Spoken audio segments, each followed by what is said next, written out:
These SPY puts have been relentless today, and not only today, but this entire week, and also just this entire month and the past month from September. As I'm scrolling down through here, you can see some very large prints like we had in the morning. We had this $13.7 million in premium one for a 355 strike, so quite a bit out the money. Also for 11/18 expiration, so pretty close in expiration. Even closer in expiration was this 10/21.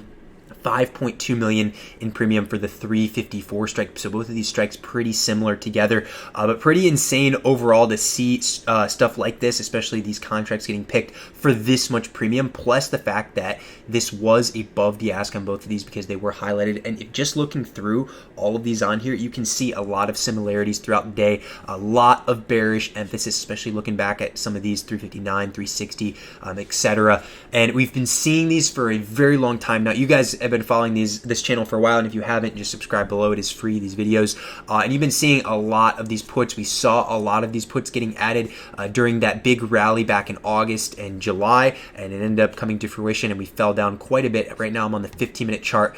We did fall down a lot from this high up here, continuously have fallen down since then, with some small squeeze rallies along the way down, which brings the question, is this right now what we're in, another squeeze rally before falling down and making a new lower low? And as of now, it does certainly seem like the flow is pointing in that direction, but as always, we like to use a lot of other variables to determine if that is going to be what ends up happening in the market. So in this video today, I'm going to explain some key things to look for as we continue with this week as well as future weeks. So it is very important to note two things and two lines on here, two key trend lines, and one of which is if we go to the daily chart, there's a very, very key pivot all the way at the bottom of the COVID low. This goes with any major low that the market has made. It's the same thing applies to December of 2018 and this low that was made also earlier in 2018, this low as well. However, this was one of the biggest lows we've had because it was the COVID crash.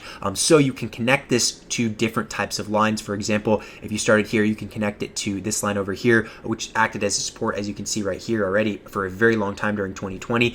And you also can connect it to the previous low that was made during June. Also, you can connect it to this low over here.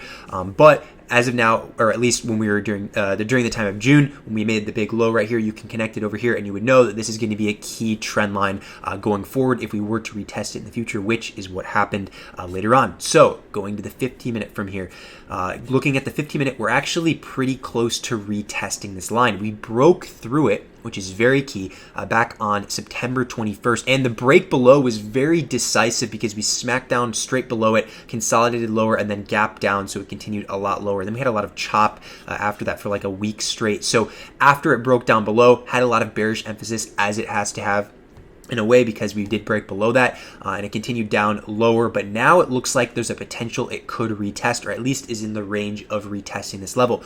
What's going to be very interesting to look for is to see if we do retest this level and get some form of a rejection around it. Does it have to be right off the level? No. However, it would be interesting to see, is there weakness around this level? Are we still seeing these puts hitting the tape as we hit the level, or maybe even go a little bit above it?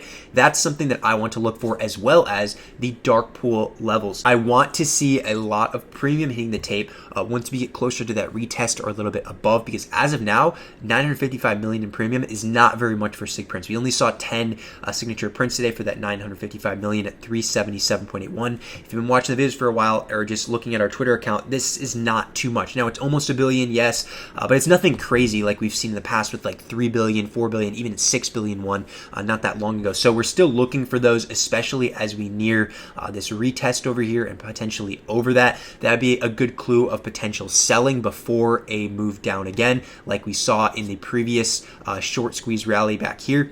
We had it start off, and it was about 4 days that it lasted, and went up quite a bit, went from 3,900 all the way to over 4,100, so well over 200 points just within this move. As of right now, we have went all the way up from like 3,600 to about 3,800, so we're in the realm of that 200 move. Would need a little bit more to have a similar outcome to get the 200 plus, which would converge with this level right here of a retest, but it's very difficult to predict if the retest on this would reject it right away, because a lot of people are probably looking at this level, or at least around this level, for a retest. So the market doesn't like to do what a lot of people expect, if you haven't noticed that. But very key level to watch as we go forward from here, especially if it converges with a lot of the dark pool data that we're getting. If we're seeing a lot of premium on those levels, and then also, like I said earlier, the order flow being very bearish continuously as we go up. Along with that, I do want to talk about DXY. So what's interesting about this is, as of now, at least as of now, this can change, but this is a very bearish setup on DXY. We had a breakout of this pattern that we have right here. You can see we broke out above on September 21st, retested it the following day, went below, but then closed right above it, and then continued up really big time for 3 days after that. After this happened, where we moved up really big for 3 days, we fell down lower, retested this level, but then fell back into the pattern. If you know me, you know that I consider this to be a form of a fake out, and this is bearish unless, and make sure you consider this, unless we do get back above this pattern that we have right here, which right now is roughly 111, like 0.5 mid to 111.6 at the moment. We did retest it today, which is very interesting, and it was not able to close above. Now, could this change going forward? Yes, we have CPI, I believe, next week as well to watch out for, so things can change. This can pop above.